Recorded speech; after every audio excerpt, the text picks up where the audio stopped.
ನಮಸ್ಕಾರ ಸ್ನೇಹಿತರೆ, ನಾನು ನಿಮ್ಮ ಮಲ್ಲೇಶ್ ಜೆ ರೇಷ್ಮೆ ರಾಜ ಯೂಟ್ಯೂಬ್ ಚಾನಲ್ಗೆ ಸ್ವಾಗತ. ಇವತ್ತು ನಾವು ಚಾಕಿ ಮಾಡಿ ಇವತ್ತಿಗೆ 4ನೇ ದಿವಸ ಆಗಿದೆ. ನಾವು ಬೆಳಿಗ್ಗೆ ಎದ್ದು ಹುಳುಗಳನ್ನು ನೋಡಿದಾಗ ಹುಳುಗಳು ಜ್ವರಕ್ಕೆ ಹೋಗುವ ಹಾಗೆ ಶೈನಿಂಗ್ ಬಂದಿರತಕ್ಕಂಥದ್ದನ್ನು ನೋಡಿದ್ವಿ. ಇವತ್ತು 1ನೇ ಜ್ವರಕ್ಕೆ ಹೋಗುವಂಥ ಸಮಯ. ಆದ್ದರಿಂದ ಹುಳುಗಳನ್ನು ಜ್ವರಕ್ಕೆ ಸೆಟ್ ಮಾಡ್ತಕ್ಕಂಥದ್ದು ಇವತ್ತಿನ ಕೆಲಸ. ಇವತ್ತು ಎಲ್ಲ ಹುಳುಗಳು ಸಹ ಜ್ವರಕ್ಕೆ ಹೋಗುವ ಹಾಗೆ ಶೈನಿಂಗ್ ಬಂದಿದ್ದಾವೆ. 1ನೇ ಜ್ವರವನ್ನು 3ರಿಂದ 3.5 ದಿವಸಕ್ಕೆ 1ನೇ ಜ್ವರಕ್ಕೆ ಹೋಗುವಂತಹದ್ದು. ಹುಳುಗಳು ತೆಳುವಾಗಿ ಒಂದೇ ಸಮನಾಗಿ ಇಟ್ಟಿದ್ದೀವಿ. ಒಂದು ಟ್ರೇಸ್ನಲ್ಲಿ ಸುಮಾರು 25 ಮೊಟ್ಟೆ ಹುಳುಗಳನ್ನು ಇಟ್ಟಿರೋದ್ರಿಂದ ಸುಮಾರು 12 ಟ್ರೇಗಳಲ್ಲಿ 300 ಮೊಟ್ಟೆ ಹುಳುಗಳನ್ನು ಇಟ್ಟಿದ್ದೀವಿ. ಇವು ತೆಳುವಾಗಿ ಸೊಪ್ಪನ್ನು ಹಾಕಬೇಕು. ಜ್ವರಕ್ಕೆ ಹೋಗುವಂಥ ಸಮಯದಲ್ಲಿ ಸೊಪ್ಪನ್ನು ದಟ್ಟವಾಗಿ ಹಾಕಬಾರ್ದು.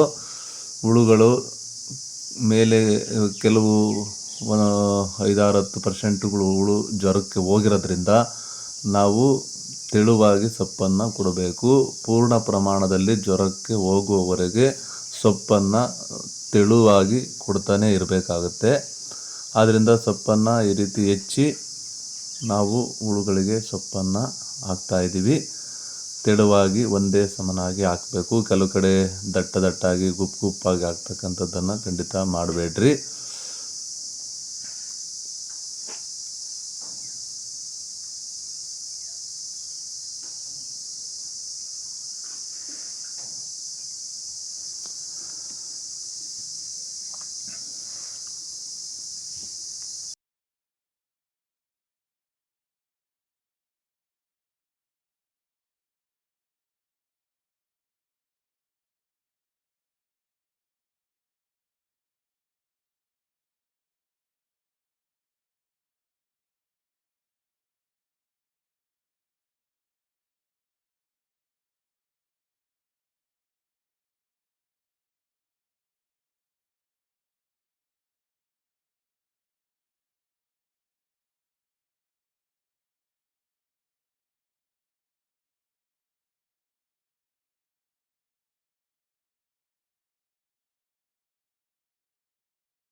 ಹುಳುಗಳು ಜ್ವರಕ್ಕೆ ಕುಳಿತುಕೊಳ್ಳುವ ರೀತಿ ಇದ್ದವು. ಆದರೆ ಜ್ವರಕ್ಕೆ ಇನ್ನೂ ಹೋಗಿರಲಿಲ್ಲ. ಆದ್ದರಿಂದ ಹುಳುಗಳಿಗೆ ಸೊಪ್ಪನ್ನು ಹಾಕಿ ಪ್ಯಾರಾಫಿನ್ ಪೇಪರನ್ನು ಹಾಕಿದ್ವಿ. ಪ್ಯಾರಾಫಿನ್ ಪೇಪರನ್ನು ಯಾಕಪ್ಪ ಯೂಸ್ ಮಾಡ್ತೀವಿ ಅಂತೇಳಿದ್ರೆ, ಸೊಪ್ಪು ಬೇಗ ಬಾಡದೇ ಇರಲಿ ಅನ್ನೋ ಒಂದು ದೃಷ್ಟಿಯಿಂದ ಯೂಸ್ ಮಾಡ್ತಕ್ಕಂಥದ್ದು. ನಂತರ ಎಲ್ಲ ಟ್ರೇಸ್ಗಳಿಗೂ ಸಹ ಅದೇ ರೀತಿ ಸೊಪ್ಪನ್ನು ಹಾಕಿದ್ವಿ. ಜೊತೆಗೆ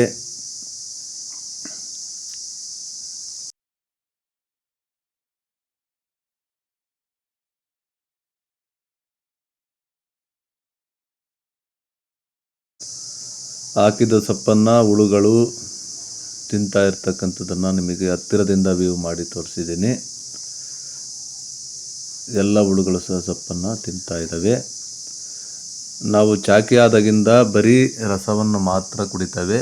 1ನೇ ಜ್ವರದಿಂದ ಎದ್ದ ನಂತರ ಸೊಪ್ಪನ್ನು ತಿನ್ನೋದಕ್ಕೆ ಪೂರ್ಣ ಪ್ರಮಾಣದಲ್ಲಿ ಪ್ರಾರಂಭ ಮಾಡ್ತವೆ.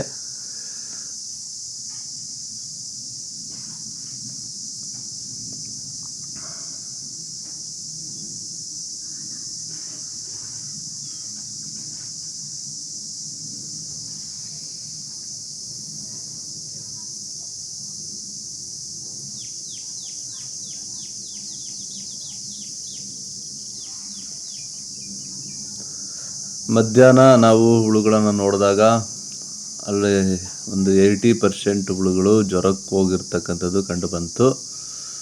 ಬೆಳಿಗ್ಗೆ ಅಷ್ಟಾಗಿ ಹುಳುಗಳು ಯಾವುದೂ ಸಹ ಜ್ವರಕ್ಕೆ ಹೋಗಿರಲಿಲ್ಲ.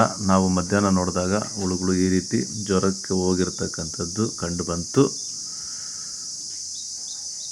ಈ ರೀತಿ ಇದ್ರೂ ಸಹ 1-2%, 5-10% ಹುಳುಗಳು ಇದ್ದರೆ ಮತ್ತೊಂದು ಸಾರಿ ತೆಳುವಾಗಿ ಸೊಪ್ಪನ್ನು ಹಾಕ್ತೀವಿ. ಪೂರ್ಣ ಜ್ವರಕ್ಕೆ ಸೆಟ್ ಮಾಡೋವರೆಗೂ ಸೊಪ್ಪನ್ನು ಹಾಕಬೇಕು. ಕೆಲವು ಹುಳುಗಳು ಉಪವಾಸ ಇದ್ದರೆ ಅವು ಹಾಗೇ ಉಳಿತಕ್ಕಂಥ ಸಂದರ್ಭಗಳಿರ್ತವೆ.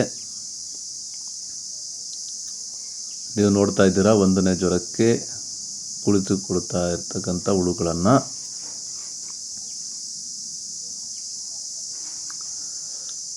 ನಾವು ಬೇಸಿಗೆ ಕಾಲ ಆಗಿರೋದ್ರಿಂದ 3 ಫೀಡಿಂಗ್ ಮೇವುಗಳನ್ನು ಕೊಡ್ತಾ ಇದ್ದೀವಿ.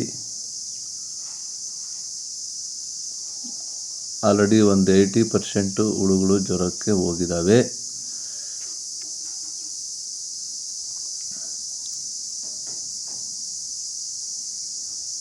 ಇದು ಮಧ್ಯಾಹ್ನ ನೋಡ್ತಾ ಇರ್ತಕ್ಕಂಥದ್ದು ಹುಳುಗಳನ್ನು.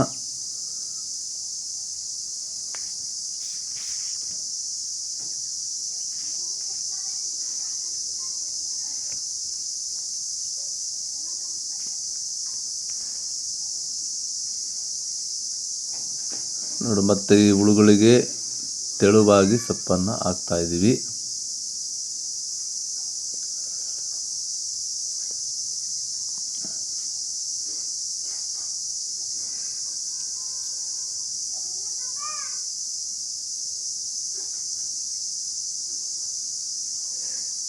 ಇನ್ನೂ ಒಂದು 25% ಹುಳುಗಳು ಜ್ವರಕ್ಕೆ ಹೋಗುವಂತಹದ್ದಿದೆ.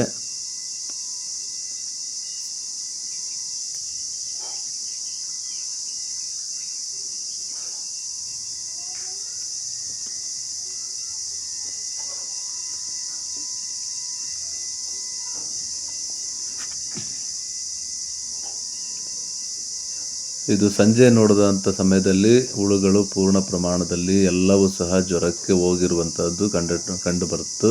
100% ಹುಳುಗಳು ಜ್ವರಕ್ಕೆ 1ನೇ ಜ್ವರಕ್ಕೆ ಕುಳಿತುಕೊಂಡಿದ್ದಾವೆ.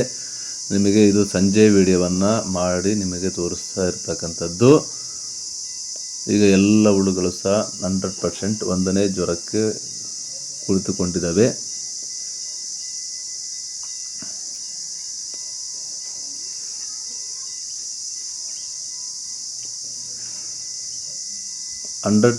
ಹುಳುಗಳು ಜ್ವರಕ್ಕೆ ಕುಳಿತುಕೊಂಡಿರ್ತಕ್ಕಂಥದ್ದು ಖಾತರಿಯಾದ ಮೇಲೆ ನಾವು ಸುಣ್ಣದ ಪುಡಿಯನ್ನು ಹುಳುಗಳಿಗೆ ಹಾಕಿ ಜ್ವರಕ್ಕೆ ಸ್ಟಾಪ್ ಮಾಡಿದೆವು.